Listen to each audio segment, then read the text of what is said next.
A primeira discussão que surge quando nós tratamos de crimes informáticos é a necessidade de uma nova legislação ou não para esses delitos, né? Porque, como vocês sabem, nós adotamos o princípio da legalidade. Então, ou a minha conduta se amolda perfeitamente àquilo que está descrito no tipo penal, né, como conduta proibida, ou então eu não consigo punir aquela situação, né? Então, eu preciso ter uma descrição típica em que eu consiga encaixar, amoldar perfeitamente aquele comportamento praticado. Então, uma das discussões em torno dos crimes praticados, né, os crimes informáticos, é exatamente a questão da atipicidade, né? Se eu consigo efetivamente encaixar num tipo penal ou não. Eu até mencionei nos módulos anteriores a discussão em torno do crime de estupro virtual, por exemplo. O crime de estupro, ele já está previsto na legislação, então não preciso, o meio informático ali é só mais um meio de execução, né, um crime de forma livre, então é só mais um meio de execução. Ou eu preciso criar um tipo penal específico para amoldar ali perfeitamente as situações que envolvem essa conduta, né? Então, essa primeira discussão é uma discussão importante aqui. Há necessidade de uma nova legislação ou eu posso manter, utilizar aquilo que já existe no nosso sistema jurídico. E dentro dessa discussão sobre a tipicidade ou atipicidade, que nós vamos encontrar classificações sobre esses crimes, né? Existem diversas classificações, estou adotando uma delas, mas existem outras, né, que classifica os crimes informáticos em crimes puros ou próprios, ou crimes impróprios ou impuros, né? Os crimes puros ou próprios são aqueles que atentam contra a segurança da informação ou bem informático, né?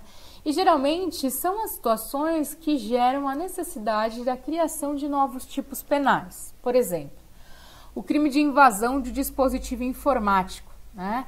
Esse crime foi inserido pela Lei Carolina Dickmann, né? Ele foi inserido pela Lei Carolina Dickmann exatamente porque nós tínhamos dificuldade de enquadrar essa situação em tipos penais já existentes. Então, no caso dela, né, o indivíduo invadiu o computador e copiou fotos íntimas desse dispositivo, né? Num primeiro momento, se discutia enquadramento no furto, por exemplo, subtrair coisa alheia a móvel, né, para si ou para outro. Aí vamos analisar. Subtrair. Subtrair significa retirar da esfera, né, de vigilância e proteção daquela vítima, né? Retirar da esfera de vigilância e proteção da vítima.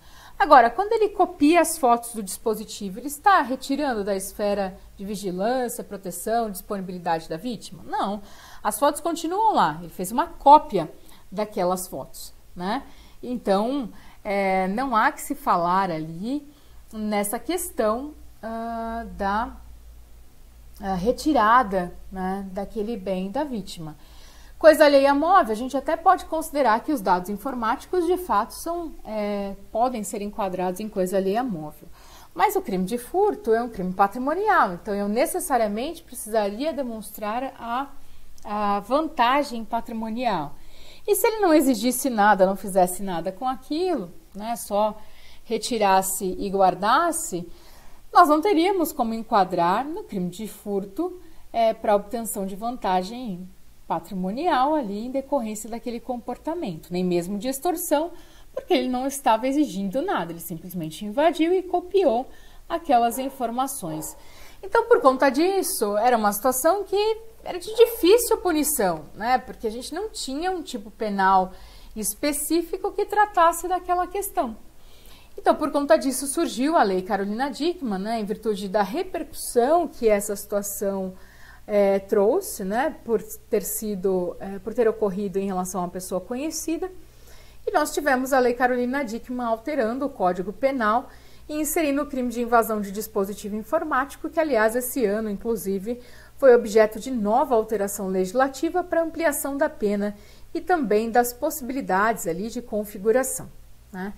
Então, geralmente, os crimes puros ou próprios surgem nessas circunstâncias, né, nas discussões sobre a necessidade de proteger ali a segurança da informação, bem informático. Os crimes impróprios ou impuros são aqueles que já têm previsão legal, né, respaldo no Código Penal, na nossa legislação vigente, Porém, eles ganham com a tecnologia novos meios de execução. E aí eu cito, por exemplo, os crimes contra a honra, né? Os crimes contra a honra ganham destaque aí, sobretudo nas redes sociais, né?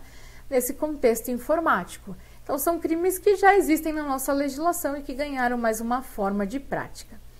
Mas mesmo em relação a esses crimes, nós temos discussão sobre alteração legislativa.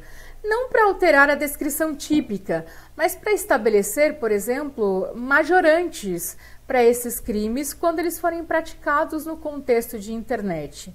Por que isso?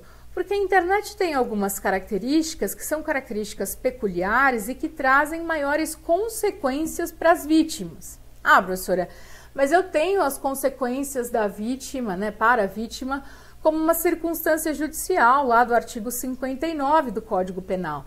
É verdade, eu tenho ali o artigo 59, mas o quanto eu considero aquilo uma consequência grave para a vítima, né? As consequências para a vítima são analisadas de acordo com o critério do juiz. O juiz vai decidir na circunstância judicial quanto ele vai aumentar a pena dentro dos limites legais, né, do tipo penal, com base nas consequências do crime para a vítima.